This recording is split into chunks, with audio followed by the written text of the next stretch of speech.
#1 एक नजरिया। दिल्ली एनसीआर में सीएनजी के दामों में फिर बढ़ोतरी, 12 दिन में चौथी बार बढ़े दाम।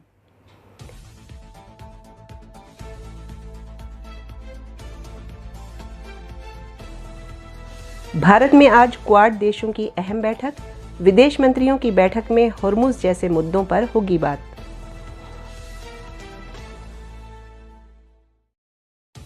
दिल्ली रेस कोर्स खाली कराने का रास्ता साफ, हाई कोर्ट से केंद्र सरकार को बड़ी राहत।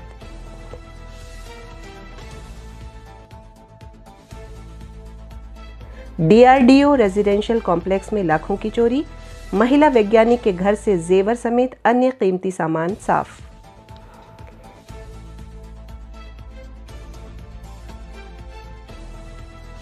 पिछले 9 साल से निर्माणाधीन बारापुला फेज 3 एलिवेटेड कॉरिडोर का निर्माण कार्य अब अंतिम चरण में, 30 जून तक काम पूरा होने का लक्ष्य।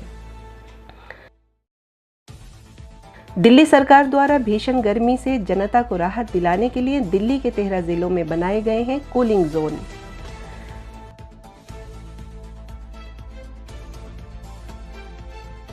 टैक्स, टोल और ट्रैफिक में फंसी राजधानी की रफ्तार, वाहन मालिकों पर पड़ रही खर्च की चौतरफा मार।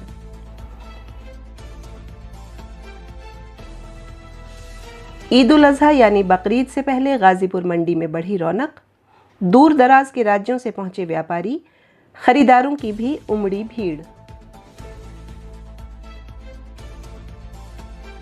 दिल्ली के उत्तर पूर्वी इलाके मुस्तफाबाद में चौथी मंजिल से गिरकर नवविवाहिता की मौत, शादी के महीने भर बाद ही दहेज प्रताड़ना का आरोप।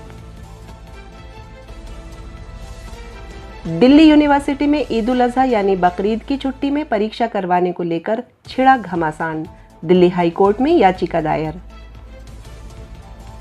अब खबरें विस्तार से। दिल्ली एनसीआर वालों को महंगाई का एक और झटका लगा है। दिल्ली एनसीआर में सीएनजी के दाम फिर बढ़ाए गए हैं। मंगलवार को सीएनजी के दामों में 2 रुपये प्रति किलो की बढ़ोतरी हुई है और इस तरह 12 दिन में चौथी बार ये दाम बढ़ाए गए हैं। भारत आज क्वाड विदेश मंत्रियों के शिखर सम्मेलन की मेजबानी कर रहा है। ये बैठक अमेरिकी राष्ट्रपति डोनाल्ड ट्रंप की हाल ही में की गई चीन की यात्रा के तुरंत बाद हो रही है। बैठक की अध्यक्षता विदेश मंत्री एस जयशंकर करेंगे।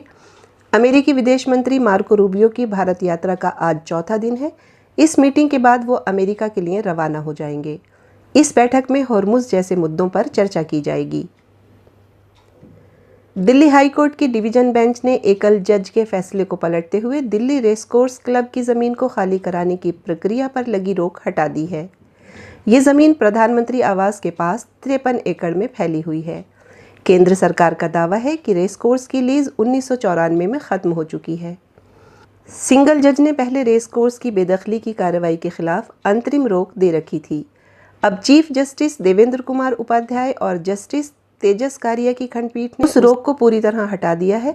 हाई कोर्ट के आदेश के बाद अब सरकार इस बेशकीमती जमीन को खाली करने की कानूनी प्रक्रिया को तेजी से आगे बढ़ा सकेगी। दिल्ली के तिमारपुर थाना क्षेत्र में स्थित डीआरडीओ के अत्यधिक सुरक्षित माने जाने वाले रेजिडेंशियल कॉम्प्लेक्स में चोरों ने लाखों रुपए के गहने, नकदी और कीमती सामान पर हाथ साफ कर दिया है। ये घटना डीआरडीओ की एक महिला वैज्ञानिक के घर में हुई। इस घटना ने डीआरडीओ जैसे संवेदनशील स्थानों की सुरक्षा व्यवस्था पर कड़े सवाल खड़े कर दिए हैं। दिल्ली वासियों के लिए एक और बड़ी और राहत भरी खबर है। पिछले 9 साल से कछुआ चाल से चल रहा बारापुला फेज 3 एलिवेटेड कॉरिडोर परियोजना का निर्माण कार्य अब अपने अंतिम चरण में पहुंच गया है। लोक निर्माण विभाग ने आगामी 30 जून तक इस कॉरिडोर को पूरी तरह तैयार करने का लक्ष्य निर्धारित किया है। इस परियोजना के शुरू होने से यमुना पार से अखिल भारतीय आयुर्विज्ञान संस्थान और दक्षिण दिल्ली की ओर से आने जाने वाले लाखों वाहन चालकों का सफर बेहद आसान हो जाएगा। दिल्ली सरकार ने भयंकर गर्मी और लू से दिल्ली के नागरिकों को बचाने के लिए कई उपाय शुरू किए हैं। मुख्यमंत्री कार्यालय ने बताया कि दिल्ली के सभी 13 जिलों में मोबाइल हीट रिलीफ यूनिट और कूलिंग जोन के जरिए नागरिकों, श्रमिकों, यात्रियों और ज़रूरतमंद लोगों को गर्मी से बचाने के लिए विशेष व्यवस्था की गई है। भीषण गर्मी के इस दौर में सरकार पूरी संवेदनशीलता के साथ ज़मीनी स्तर पर काम कर रही है ताकि किसी को भी गर्मी से परेशानी न हो। ज़रूरत पड़ने पर इस व्यवस्था का और विस्तार किया जाएगा। ये पूरी व्यवस्था राजस्व विभाग की देखरेख में संचालित की जा रही है। राजधानी दिल्ली में वाहन खरीदना अब केवल सुविधा का साधन नहीं बल्कि एक महंगा निवेश बनता जा रहा है। कोई भी व्यक्ति जब बाइक या कार खरीदता है तो उसे सिर्फ उसकी मूल कीमत ही नहीं बल्कि जीएसटी, रोड टैक्स, रजिस्ट्रेशन शुल्क, बीमा और अन्य शुल्क चुकाने पड़ते हैं। राहत आगे भी नहीं मिलती क्योंकि रोज़मर्रा की ज़िंदगी में पार्किंग शुल्क, टोल टैक्स और पेट्रोल डीजल पर टैक्स का अतिरिक्त बोझ अलग से उठाना पड़ता है। इस सब के बावजूद दिल्ली वासियों को जाम से निजात नहीं मिल रही है। इससे लोगों को आर्थिक और मानसिक दोनों तरह की परेशानियां झेलनी पड़ रही हैं। एक सामान्य मध्यवर्गीय परिवार यदि 8 लाख रुपए की कार खरीदता है तो उसकी ऑन रोड कीमत करीब 9 लाख रुपए तक पहुंच जाती है। देश की राजधानी दिल्ली की सबसे बड़ी पशु मंडी में शुमार गाजीपुर मंडी में ईद उल अजहा यानी बकरीद के त्यौहार से ठीक पहले ज़बरदस्त रौनक देखने को मिल रही है। बताया जा रहा है कि विभिन्न राज्यों से व्यापारी कुर्बानी के लिए बकरा और भेड़ें लेकर मंडी पहुंच रहे हैं। सुबह से देर रात तक मंडी में खरीदारों की भारी भीड़ उमड़ रही है।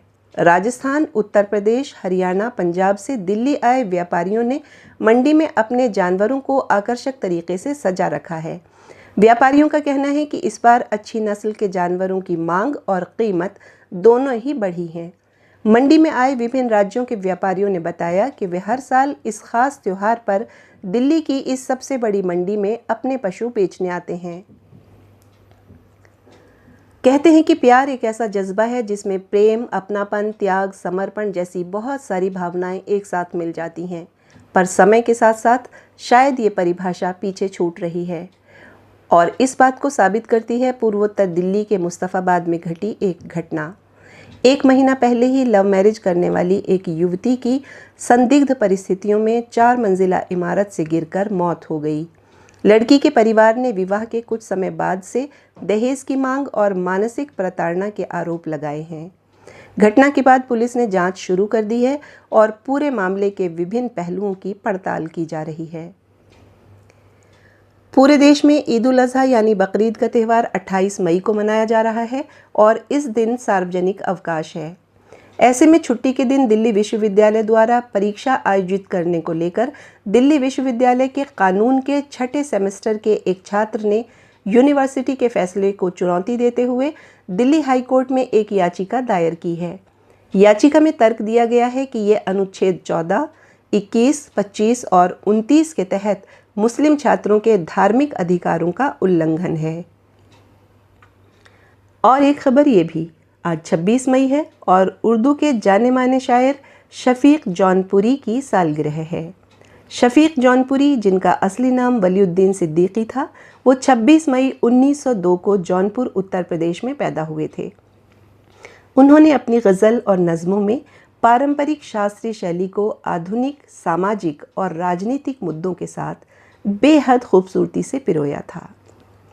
जला वो शमा कि आंधी जिसे बुझा न सके, जला वो शमा कि आंधी जिसे बुझा न सके, वो नक्श बन के ज़माना जिसे मिटा न सके।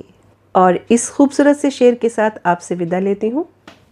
रोज़ाना ऐसी ही खबरें पाने के लिए देखते रहिए #1 एक नज़रिया। कौन सी खबर आपको सबसे अच्छी लगी कमेंट बॉक्स में ज़रूर बताइएगा। हमारी हौसला अफजाई के लिए चैनल को लाइक और सब्सक्राइब ज़रूर कीजिएगा। अगली मुलाकात तक खुश रहिए, सेहतमंद रहिए, सलामत रहिए और समीना नाज को दीजिए इजाज़त।